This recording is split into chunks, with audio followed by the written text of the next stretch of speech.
άρχισε η οδύσσιά μου.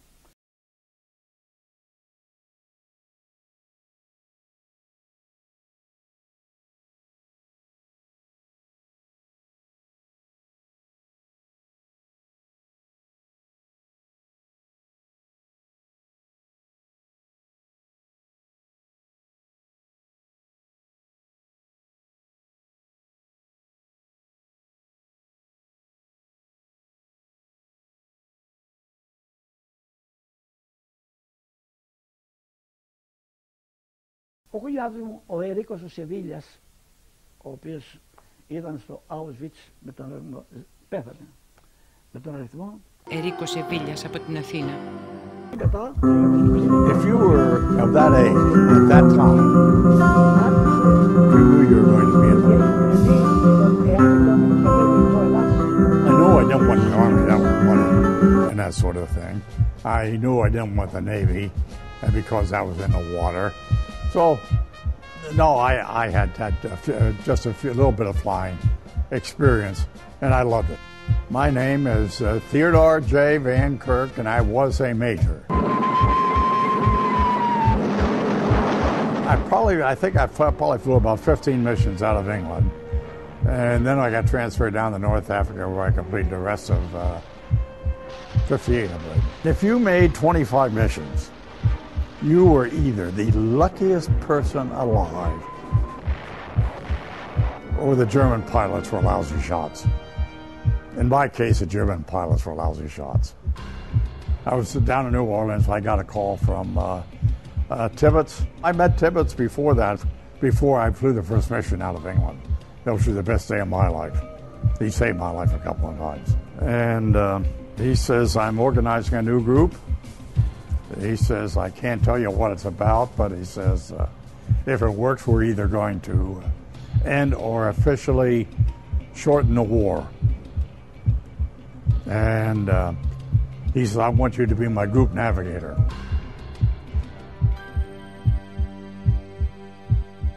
I got orders to report to the Silver Plate Project in Wendover, Utah. We trained primarily to make the rapid turn and running away from the bomb. That was our primary training. That was our biggest worry, was getting away from the bomb. You know, how do you get away from a bomb? You drop the bomb goes this way, you go this way, but you had to make a very rapid turn. Tibbets practiced, he can make that turn in less than a minute. So you're at 30,000 feet now. He's in a 60-degree bank, which is a very sharp bank for a B-29 at that altitude.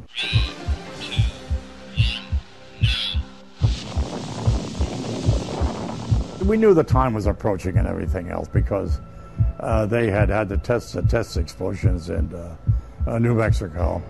When they finally briefed us for the bomb, for the mission and everything else, they briefed us that we were going to go out and drop the atomic bomb and everything of that type. And go get some sleep.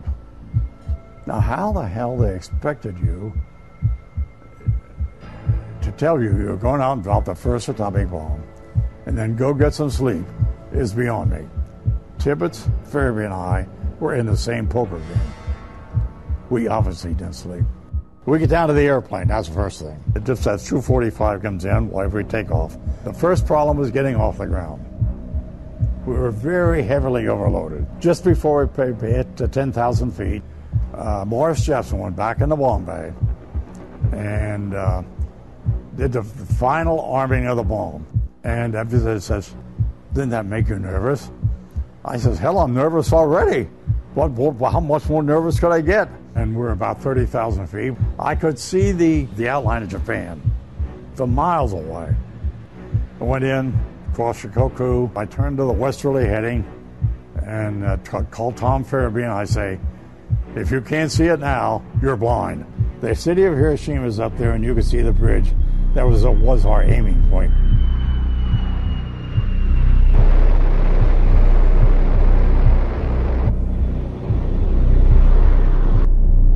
It took the bomb 43 seconds from the time we dropped it at 30,000 feet until the time it exploded at 18,000 feet. The first thing you saw was that large white cloud that was up well above our altitude. If you look down to the city of Hiroshima, it just looked like a pot of boiling oil covering the city. The world will note that the first atomic bomb was dropped on Hiroshima, a military base. If Japan does not surrender, bombs will have to be dropped on her war industries, and unfortunately, thousands of civilian lives will be lost. Well, there was nothing celebratory about it at all, or anything. We're just dropping another bomb.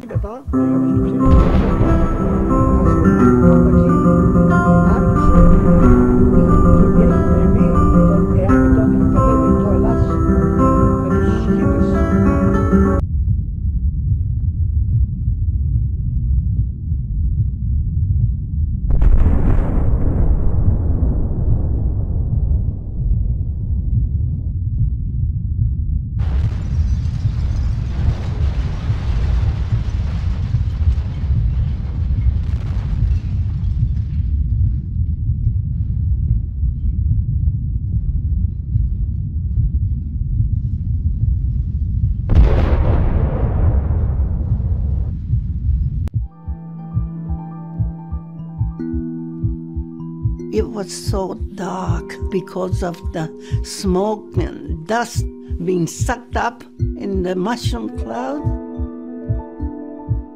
and the ghostly procession. I say ghostly because they just didn't look like human beings. Their hair was just all standing up toward the sky. They were burned and blackened and swollen. Parts of the bodies were missing, and they were covered with blood, and clothes were tattered, and the flesh and skin hanging from their bones.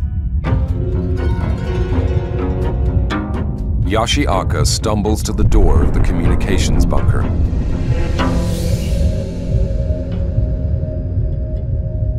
Climbing on top of the bunker, she is stunned to discover her city in ruins.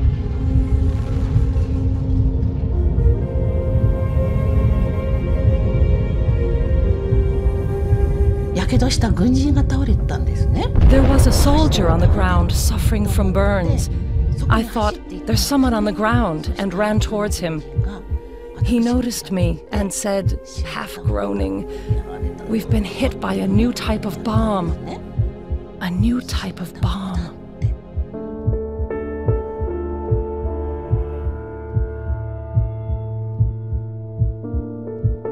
A local photographer finds a huddle of burned people on the morning of August 6th, trying to soothe their wounds with cooking oil. After seeing his classmates consumed by fire, 7-year-old Takashi Tanamori is pulled from the ruins of his burning school by a soldier and carried into the city. There was a man, I think he was a man, unrecognizably burned, scarred, and marred. You can't tell it, but I knew that was a man. He said to soldiers who's clutching me in his arm, he said, "Water, water, please, water." And the soldier just...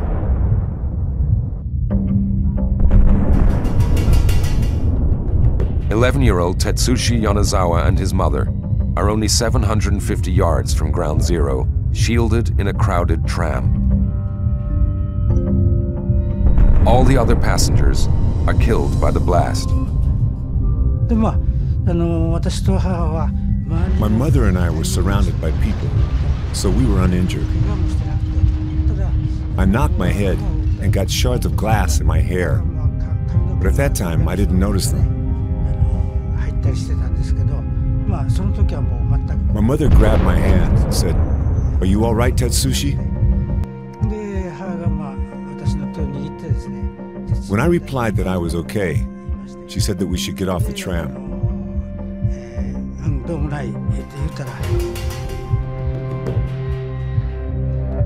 Yoshiaka returns to her post in the communications bunker, desperate to send out the news of what has happened in Hiroshima.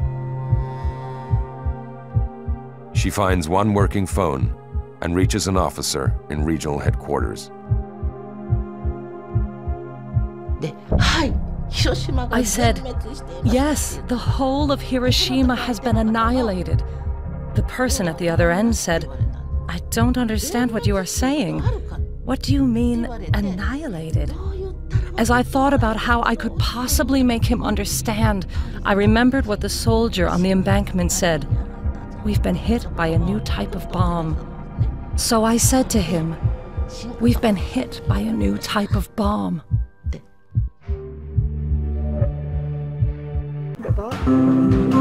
Japan had attacked Manchuria in northeast China in 1931, before Hitler even came to power. It led to border clashes with the Soviets at Lake Hassan in 1938 and Halkhin-Gol in 1939. Japan had embarked on a policy of ruthless imperial expansion, which brought war with China, America, and the British Empire.